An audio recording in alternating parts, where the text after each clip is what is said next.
Arya adalah seorang surveyor di sebuah perusahaan kontraktor. Saat itu, perusahaannya mendapatkan proyek untuk membuat resort mewah di Kalimantan Utara.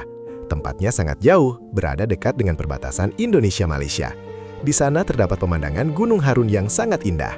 Setelah kami mengecek ke sana, ternyata di sana terdapat pohon ulin yang sangat besar. Namun, klien yang juga sebagai owner merasa pohon tersebut menghalangi desain resort yang telah direncanakan, sehingga meminta kontraktor untuk menebang pohon tersebut. Warga lokal yang mengetahui bahwa tempat tersebut mau dijadikan resort, menolak dan meminta kontraktor untuk menghentikan rencananya tersebut. Terlebih ketika mereka tahu bahwa pohon tersebut akan ditebang. Karena bahaya, akan ada bala yang akan terjadi, ujar mereka. Namun kontraktor tidak mempedulikan, karena bagaimanapun kesepakatan dengan klien telah dibuat, sehingga harus dilaksanakan. Proyek pun dimulai. Namun baru beberapa hari, para kuli proyek banyak yang jatuh sakit. Mereka demam tinggi. Hasil diagnosis, mereka mengidap malaria. Dengan daerah yang masih hutan-hutan, memang dirasa wajar. Pak Rusdi, selaku mandor di sana mengatakan kepada Arya bahwa ketika memulai proyek, seharusnya diadakan doa selamatan terlebih dahulu. Namun perusahaan kontraktor dan klien menolak, karena pikir mereka hanya buang-buang uang. Dan ketika pohon ulin raksasa hendak ditebang, selalu saja ada gangguan seperti kesurupan, bahkan ada yang sakit kemudian beberapa hari kemudian meninggal. Menyaksikan hal itu, Pak Rusdi dan Arya melaporkan kejadian tersebut ke bos kontraktor yang bernama Pak Surya. Namun Pak Surya nampak tidak kaget dan menganggap tumbal proyek itu biasa demi kelancaran jalannya proyek katanya. Arya dan Pak Rusdi pun kaget mendengar hal itu. Beberapa hari kemudian, Pak Surya datang dengan membawa seorang dukun yang dipanggil Kungkung. Kungkung pun memeriksa sekitaran pohon raksasa tersebut dan mengatakan bahwa pohon tersebut ada penunggunya dengan energi yang sangat besar. Kungkung mengatakan bahwa ia tidak bisa mengusirnya seorang diri karena penunggu tersebut telah sangat lama mendiami pohon tersebut. Pak Surya pun mulai pucat dan meminta Kungkung mencari solusinya. Kungkung pun menyanggupi, namun dengan syarat seluruh pekerja di sana harus puasa putih selama 41 hari dengan alasan agar menyerap energi negatif yang sangat besar di sana. Namun, para kuli menolak. Selain tidak ingin ikut-ikutan dengan praktek perdukunan, mereka juga kerja fisik yang membutuhkan tenaga. Tidak mungkin mereka kuat puasa. Setelah melalui perdebatan alot, akhirnya Pak Surya mengiming-imingi untuk memberi upah lebih kepada para kuli. Dan kuli-kuli pun setuju. Dimulailah puasa 41 hari yang hanya boleh makan nasi, roti tawar, dan air putih.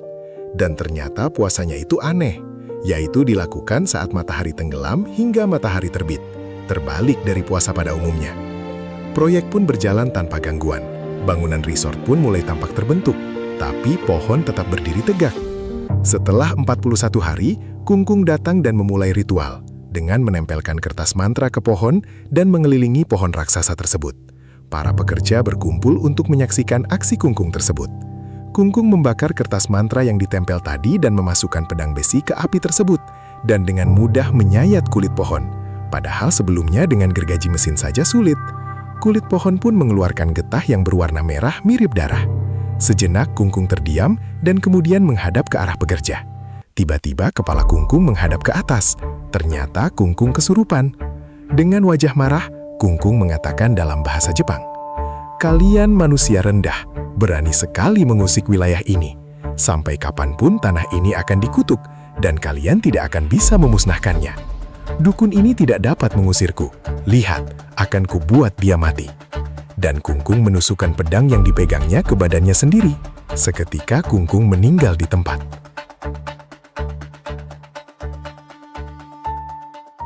Sebulan kemudian, owner resort pun datang dengan membawa ahli Feng Shui yang disebut Master. Master bilang kalau pohon ini dipertahankan, bisnis akan jelek, sepi pengunjung, dan membawa kesialan. Pak Surya pun menjelaskan bahwa banyak upaya penebangan telah dilakukan, tapi tidak ada yang membuahkan hasil. Pohon raksasa tetap berdiri tegak tanpa bisa ditebang. Master pun menjawab, caranya salah, pohon ini energinya terlalu kuat, pakai cara lain yaitu dengan diracun. Atas rekomendasi tersebut, digunakanlah bergalon-galon racun herbisida yang disiramkan di sekitaran pohon, dengan harapan pohon mati sampai ke akar-akarnya. Namun di tengah penyiraman itu, kuli-kuli yang memegang galon racun tiba-tiba mengarahkan pandangan ke atas dan menyiramkan ke badan masing-masing. Pekerja lain yang hendak menolong pun ikut kesurupan. Terjadilah kesurupan massal yang terulang lagi. Pak Surya dan owner saling bertatapan dan meminta tolong ke master. Namun master berjalan ke arah pohon dengan tatapan kosong dan tiba-tiba bersujud. Sontak, Arya, Pak Rusdi, Pak Surya, dan owner membangunkan master, tapi matanya blank putih dengan mulut menganga sambil berucap menggunakan bahasa Jepang. Pak Rusdi yang sedikit banyak mengerti pun langsung mengajak semua yang ada di sana untuk pergi meninggalkan pohon tersebut dan berkata bahwa sosok di sana marah besar. Mereka pun meninggalkan master dan para kuli yang kesurupan. Tibalah mereka di desa terdekat dan menceritakan kejadian tersebut kepada warga lokal. Namun ketika tahu di mana lokasinya, warga tidak ada yang berani karena mereka anggap lokasi tersebut adalah tempat angker. Warga pun bercerita bahwa di daerah itu ada sesosok wanita Jepang yang menunggu pohon raksasa tersebut dan menambahkan bahwa dulu ada tukang kayu yang hendak menebang pohon itu. Namun dia kesurupan dengan wajah ke atas, berbicara bahasa Jepang, kemudian menghabisi dirinya sendiri dengan kapak. Saksi mata di sana melihat bahwa ada sesosok wanita Jepang seperti geisha berwajah putih pucat mengenakan baju kimono hitam. Makanya warga mewanti-wanti menolak pembangunan apapun sebelumnya dimulai proyek, takut terjadi sesuatu nantinya. Namun perusahaan kontraktor malah mengabaikannya. Karena tidak ada warga yang mau menolong, Pak Rusdi yang merasa bertanggung jawab terhadap kuli-kuli itu pun akhirnya kembali lagi ke pohon tersebut dengan membawa para medis. Namun, kondisi para kuli yang kesurupan sudah kritis dan master ditemukan sudah meninggal dengan diagnosis serangan jantung. Akhirnya, proyek pun mangkrak, Arya pun ditarik kembali ke Jakarta. Beberapa bulan kemudian, Arya mendapat kabar dari Pak Rusdi mengenai kondisi terkini pohon raksasa tersebut, yang kini kondisinya hancur akibat racun herbisida yang terlanjur disiramkan. Memang, proyek resort sudah tidak dilanjutkan lagi, karena owner stres akibat kejadian tersebut. Pak Rusdi meminta izin ke kontraktor untuk mengangkat pohon itu. Ia penasaran apa yang sebenarnya ada di bawah sana. Pak Rusdi membawa 5 pemuka agama untuk menetralisir daerah tersebut. Secara Pak Rusdi merasa bertanggung jawab kepada para kuli yang meninggal di sana, dengan cara mencari tahu sebenarnya apa yang ada di bawah pohon tersebut. Dengan bantuan doa-doa, pohon yang telah mati pun berhasil diangkat, dan ternyata di bawahnya terdapat peti mati tua yang ditanam secara vertikal. Peti mati pun dibuka, di dalamnya terdapat tulang belulang menggunakan kimono hitam yang sudah lapuk, dan di sana ada tusuk konde yang masih tersisa. Usut punya usut, ternyata tusuk konde tersebut menyimpan kutukan yang sengaja ditanam di daerah tersebut sejak zaman penjajahan Jepang di Indonesia.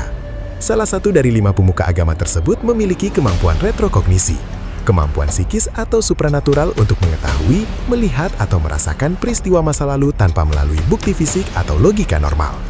Ia melihat bahwa geisha itu hanya orang biasa, yang dijadikan sebagai pemuas tentara Jepang yang dihabisi, untuk dijadikan media kutukan tersebut lewat tusuk kondenya dan dikubur di situ.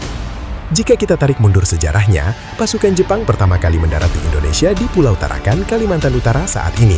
Pendaratan di Tarakan bertujuan menguasai instalasi minyak bumi yang penting bagi bahan bakar perang mereka, sebelum merambah ke wilayah lain di Kalimantan dan Jawa. Kebiasaan pasukan Jepang bila hendak menjajah suatu negara selalu melakukan ritual kutukan seperti itu, dengan tujuannya agar menghancurkan negara jajahannya tersebut dan tidak lebih maju dari negara Jepang. Kutukan ini memiliki dampak memecah belah, sering berantem, dan sebagainya, walaupun saudara kandung sekalipun. Posisi peti mati tersebut secara kebetulan berada di perbatasan antara Indonesia dan Malaysia, yang mana bisa kita lihat sekarang, walaupun serumpun Indonesia dan Malaysia sering ribut memperebutkan sesuatu. Konon, ritual kutukan seperti ini tidak hanya ditanam di Indonesia saja. Di Filipina, Taiwan, Kamboja, Vietnam, sampai Korea. Semua negara jajahan Jepang pun sama. Dan di tiap negara tidak hanya satu, tetapi di beberapa daerah yang pernah diduduki pasukan Jepang, yang mana salah satunya ditemukan di kejadian tersebut. Wallahu a'lam bishawab. Pesan yang dapat kita ambil dari kisah ini, kita harus selalu taat dalam ibadah, dimanapun bumi kita pijak. Terdapat berbagai kisah sejarah di baliknya. Terus dekat dengan Sang Pencipta dan selalu berharap perlindungan darinya. Janganlah kita mudah tersulut dan bertengkar satu sama lain, karena kita semua saudara setanah air, Bhinneka Tunggal Ika.